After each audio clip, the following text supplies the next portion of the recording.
আসসালামু আলাইকুম কলিজার ভাই বোনেরা, কেমন আছেন সবাই? আশা করি অনেক ভালো আছেন। আমিও ভালো আছি আল্লাহ তাআলার রহমতে, আপনাদের দোয়ায়।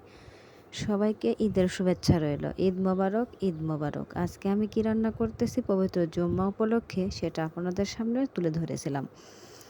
ভিডিওটি ভালো লাগলে লাইক, কমেন্ট, শেয়ার করতে কিন্তু ভুলবেন না। প্রিয় ভাই বোনেরা, ফেসবুকে কাজ করতে এসে নানান সমস্যার সম্মুখীন হতে হয় প্রায় দিন। 2 থেকে 3 দিন পর পর কমেন্ট ব্লক খেতে হয়। জানি না এর থেকে কিভাবে আমি রেহাই পাবো। একটানা 3 দিন পর্যন্ত ব্লক খেয়ে যাই। কেন এরকম হয়? আমি একই কমেন্ট বারবার করি না। তারপরও কেন এই সমস্যাটা হয় বুঝতেও পারি না। লিমিট কি ক্রস করি সেটাও জানি না। কলিজার ভাই বোনেরা, আপনাদের কোনো টিপস জানা থাকলে অবশ্যই আমাকে কমেন্টের মাধ্যমে জানিয়ে দিবেন। বিশেষ অনুরোধ রইল।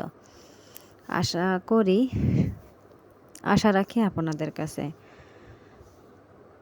সবার ঈদ অনেক সুন্দর কাটুক। শুভকামনা রইল আপনাদের সবার জন্য। মহান আল্লাহ তাআলা যেন এই পবিত্র ঈদুল আজহা সকল মুসলিমকে বয়ে দিক অনেক আনন্দ, শুভকামনা এবং শুভময় দিন।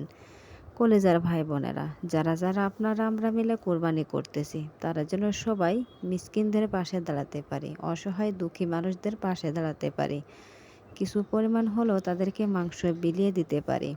আল্লাহ তাআলা যেন এই ক্ষমতাটা আমাদেরকে দান করেন। মনে তো অনেক বড় ইচ্ছা থাকে, কিন্তু সামর্থ্যের মধ্যে কুলায় উঠতে পারে না। কি করব বলেন? অনেক কিছু তো করতে মন চায়, সামর্থ্য যদি না থাকে তাহলে কিভাবে করব বলেন তো? মনে ইচ্ছা আছে, দেখি আল্লাহ তাআলা যদি কখনো এটা পূর্ণ করে। মহান আল্লাহ তাআলার কাছে দোয়া এবং প্রার্থনা করি সবারই যেন অনেক সুন্দরভাবে কাটে। মহান আল্লাহ তাআলা যেন কারো কোনো বিপদ না দেয়, সবাই হাসি খুশিতে ঈদটা পালন করতে পারে। আর যাদের মনের ইচ্ছা আছে সেটা যেন আল্লাহ তাআলা খুব শীঘ্রই পূরণ করার ব্যবস্থা করে দেন। অনেক আশা তো হয়, কিন্তু সামর্থ্য থাকে না। কি করা যায় বলেন তো? অনেক মানুষই তো আশা করে, কিন্তু পূরণ কয়টা হয়? তারপরে তো আশায় বুক বেঁধে থাকে, তাই না? তার মধ্যে মনে করেন আমিও একজন। আমার অনেক আশা আছে, কিন্তু পূরণ তো হয় না। কি করব বলেন তো? বসে আছি, একদিন হবে। একদিনের আশায় বসে বসে দিন গুনছি। দেখি আল্লাহ তাআলা কবে আমাদের মুখ উজ্জ্বল করে দেন। অনেক আশা নিয়ে ফেসবুকে কাজ করতে এসেছি। দেখি কাজ কিভাবে করা যায়। অনেক ধৈর্য সহকারে কাজ করতেছি। ভিডিও ভাইরাল হচ্ছে না, লাইক কমেন্ট আসে না, শেয়ারও হয় না। কি করব বলেন তো?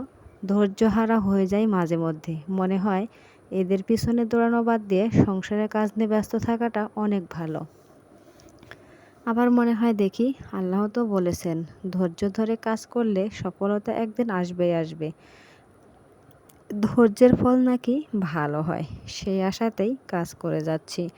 দেখা যাক, একদিন তো অবশ্যই সফলতার মুখ দেখতে পেতেও পারি। মহান আল্লাহর রহমত আর বন্ধুদের ভালোবাসা দুটো যদি পাই তাহলে অবশ্যই আমি একদিন সফলতা অর্জন করতে পারবো। কলিজার ভাই বোনেরা, কথার মাঝে ভুল হয়ে থাকলে অবশ্যই ক্ষমার দৃষ্টিতে দেখবেন। আর অবশ্যই ফেসবুক টিমকে বলছি, আমাদের ভিডিও ভাইরাল করে দিন না প্লিজ। আপনাদের কাছে বিশেষ অনুরোধ রইল। ভিডিও কেন ভাইরাল হচ্ছে না, সমস্যাটা কি আমি নিজেও বুঝতে পারতেছি না। চেষ্টা করি ভিডিওটি ভালোভাবে আপলোড দেওয়ার জন্য, যদিও মোবাইল সম্পর্কে তেমন কোনো ধারণা আমার নেই। যতটুকু জানি এর ভিতর থেকে চেষ্টা করি ভালোভাবে ভিডিও আপলোড দেওয়ার জন্য। বাহিরে খুব কম যাওয়া হয়, সেজন্য বাড়িতে যেটাই করি সেটার ভিডিওই আপলোড দেওয়ার চেষ্টা করি। অনেক আপুরাই তো এরকমভাবে বলে, তাদের কথা শুনে এভাবে কাজ করে যাচ্ছি। দেখা যাক ফেসবুক টিম আমাদেরকে কবে ভাইরাল করে দেয়, তাদের অপেক্ষাতেই বসে আছি। তারা যখন ধৈর্যহারা হয়ে যাবে অবশ্যই আমাদেরকে ভাইরাল করে দেবে ইনশাল্লাহ। তরকারি মাশাল্লাহ অনেক টেস্টি হয়েছিল। ভয়েস দেওয়ার সময় আমার জিভায় জল চলে আসতেছে। খেতে দারুণ টেস্টি হয়েছিল। ঝাল ঝাল এই তরকারিগুলো গরম ভাতের সাথে ওয়াও, দারুণ টেস্টি। সকল বন্ধুদের রইল অনেক অনেক ভালোবাসা, শুভেচ্ছা এবং অভিনন্দন। ভালো থাকবেন সবাই। আল্লাহ হাফেজ।